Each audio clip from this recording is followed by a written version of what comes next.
Alright, so we're here with this unboxing that will be followed with a first impressions video. So there are two products right here. So let's crack this open right here and let's check it out what we have here. And there we have it. Just let's close this one. Just invoice, some stuff to protect it, and we have DJI Osmo Nano. I'm looking forward to test this one, to do POV shots. And besides that, I have purchased also the Pyro 5 from Hollyland. This I'll use for client work whenever I'm recording video. I was having such a hard time to find the right sweet spot for focus using just the camera screen, which is quite tiny, and you have all the elements in there in the screen as well to help you to set right exposure and stuff. So to see the focus from there was very hard for me, especially if you're doing something very tiny and small and you have to find focus within that. If you want to check it out, the unboxing and my first impressions on the DJI Nano, I'll leave a link here anywhere in this video so you can check that out. But for now, let's open the Pyro 5 and see how cool it is. Alright, let me see. Oh man, it's a fancy box, I don't want to ruin it. There you have it. Let's see.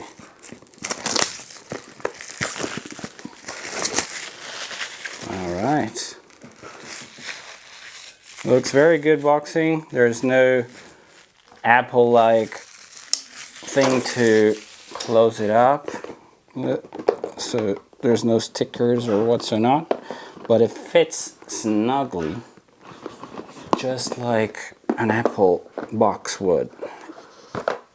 There you have it. So let's check it out. So out of the box I can see the antennas are lying around here. So they are quite tiny. What else do we have here? There's a USB-C to USB adapter manual. We will check this out later. What else do we have here? I think, is this a screen protector? Yes, I believe this is a screen protector. I doubt I'll use this. I don't use it in my phone or anything else. Just be careful with your stuff, man, and then you have the full experience. And here it is. So the monitor is here. Two antennas, USB-C to USB adapter. That's all you have. I think for the price point, it's all right. Would I want it to come with a battery? Yes, I would. Would I want it to come with an adapter, like a hot shoe adapter? No, I think that would be too much. But at least a battery, that would be cool to see because it's powered by battery. You can also use another extension to plug it in the wall or something. I don't know if it's powered by USB-C. We can test that out later. But let's do the honors right here. Oh, damn. It didn't come off? Well, out of first impression, just a tiny sticker came off. But I think there's still a peel on top of this screen. Or maybe not. But why would it be this tiny piece in here? I don't know. I'll let you know. It seems like there is something. But whatever I pulled in here just did a bubble underneath. So yeah, I believe there's something to peel. But unfortunately, it just broke. And I cannot peel the screen off. Which is a pity. Because I would like to do that in front of the camera. But I don't think it will do now. So we will keep it like this for now. Alright, so the antennas come with some protection stuff in here. Let's see how they attach. I think they just clip very easily. Another thing that I would really like to see is, because I'm not going to keep carrying this around, and if the antennas are removed from here, I would really love to see that it could attach somewhere else. So I just take it in one package, I remove it from here, and I just clip it in here. More like what you have like on the DJI controllers.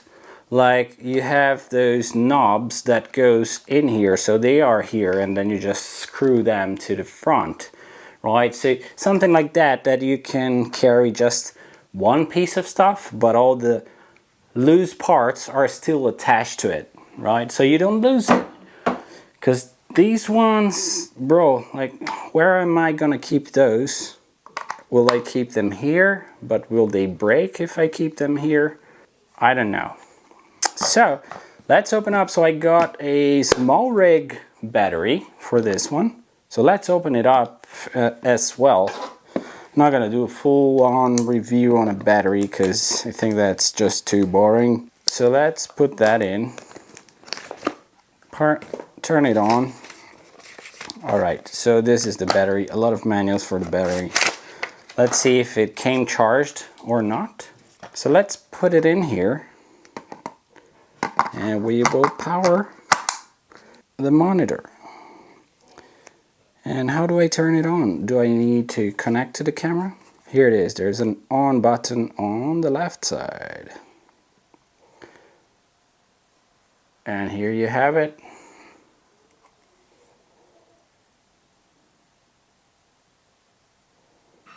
It takes quite a while to turn it on. And you can also hear the fan. I don't know if you'll be able to hear it with the mic. I have the DJI mic 1 right here. Alright, so now it's on. It's way bigger than what I have on my camera to catch focus. So what I'll do is I'll do another session with this thing connected to this camera, so I'll probably record the rest of the video with the DJI Nano, so you have a POV shot, but I connect this to my Canon R6 Mark II, which will be my go-to setup for client work. And then I'll tell you my first impressions of this guy right here. But so far I like it. I'm just not so happy with these antennas and that they don't attach anywhere, so I could lose them or they could break if I leave them here. I don't know. And I'll let you guys know, so just keep watching. Let's check it out. Alright, so now we're recording from the DJI Nano, so you can check it out, my setup with the Canon R6 Mark II and the Pyro 5 together, which I'll use for client work. So let me just change this to my head mount so you can follow along and see what I'm seeing. Let's go. Alright, so this is the setup that I'm going to work with. So this is the Canon R6 Mark II paired with the RF24-70. I have here the Pyro 5 and the battery from Small Rig, right? It's connected through HDMI to micro HDMI, because unfortunately the Canon R6 Mark II still runs with micro HDMI, but that's something for another topic. All right, so let's check it out. What do we have here? So let's just see the main functions of it and how it works, basically. So if you tap, you can see the menus from the Pyro 5. If you tap it again, you see only the menus from the Canon. You do not see the camera here for the Canon. It just turns off the screen when you connect the micro HDMI. I'm not sure if you can have both screens on. If you know how to do that, please leave down in the comments so I can use that. I think that would be useful to do touching for focusing. So if you know how to do that, please just hit me with a message. That will be very much appreciated. All right, just touching here. So all the things are very easy and intuitive to use. So here you have the colors. You can see as well as here, more for the colors. Here you have the histogram, which is very nice for you to check exposure. Of course, you have here on camera, but this is much bigger and you can tweak them later on. So you can definitely remove those from the camera if you're going to use from the monitor, and that makes much easier. But I bought it mainly for this one, which is the focus peaking. So this will allow me to just check where the focus is mainly. One thing I noticed is that it catches like these green, sorry, you can select the color, but here's in red. But even the rule of thirds showing here is catching those because it basically gets what is sharpest on the image, right? And of course you have those leading lines here, they're super sharp because they're there just to tell you the rule of thirds, and those are getting it, and all the elements in screen are getting those, which should not. I don't know if I can get a clean surface in here without all the elements from the camera, but then I don't know how that would pair. So I need to still work on this because I would like only to get that on the visual elements that I'm recording, not into all of the other elements from the camera itself. But this is the main function I'm going to use from it. And then you also have zebras in here and a false color, of course, which will be very handy as well. I just need to learn how to use all these tools a little bit better before going for a custom shoot. You can also add LUTs in here, and you can add a custom LUT that you use usually to edit your videos. So you can see already the image with the LUT applied, which is super good. What else? You can zoom in here to check focus. And I don't know if you can, yeah, you can probably toggle along. Oh, okay. I locked screen, but here you can select where in the screen you want to be. Okay, so that's quite handy. And let me just show you how you tweak things in here. But basically, let's come here to waveform. You can select it, like let me put the waveform in here. And if you go here, you can select Luma or RGB. You can select transparency so you can see through, and also intensity, like if it's more vibrant colors or less vibrant colors. All right, so if we disable this, move forward. So vector scope is right here, also transparency, and you can make it large or small. I don't really know why you would keep vector scope large on your screen, even small. I don't think I will do that. Maybe to see colored tones for skin tones, maybe that's useful. Let me know in the comments what you use that for, but I don't think I'll use those when shooting. These ones definitely, but I have them usually in the camera. But same here, you have, oh sorry, histogram.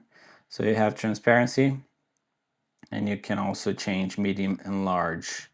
Again, I think small covers already a good portion of the screen, so that's probably enough. False color, no, sorry, focus peaking.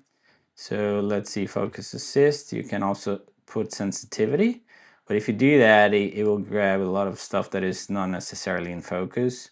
So I think you have to keep it very slow. Let me show here. So the focus here, it's giving some lines in here. But if you increase it too much, it start getting too much noise. So I would probably run around this or even lower. Let me just change the focus back there again, so you can see more stuff in focus. But that's basically what I'll use it for, right? And yeah, let me see. So here, let's go back, turn this off. Let's turn on zebras, and then here the zebras. You can change the IRE, upper and lower, and then you can tweak those to expose your footage properly. I don't know the settings because I've never exposed using zebras, mainly histogram, but I think it could be good to not overexpose like skin tones and stuff like this. And then false color, never played with false color before, but I think it's very handy, and I'll definitely start using those. You can apply ARI or standard, and you have the scale here above to see in which bracket it's falling. You have the right ones for skin tone, which I believe is around 70, and then everything in red will be overexposed, everything in purple will be underexposed. For LUT, I'm not sure. You can absolutely import the LUTs in here, and they have some pre-selected LUTs, but let me turn off false color, otherwise it's quite tricky. So LUTs, they have some different ones, but I would suggest adding the one you're going to edit with, otherwise it makes no sense.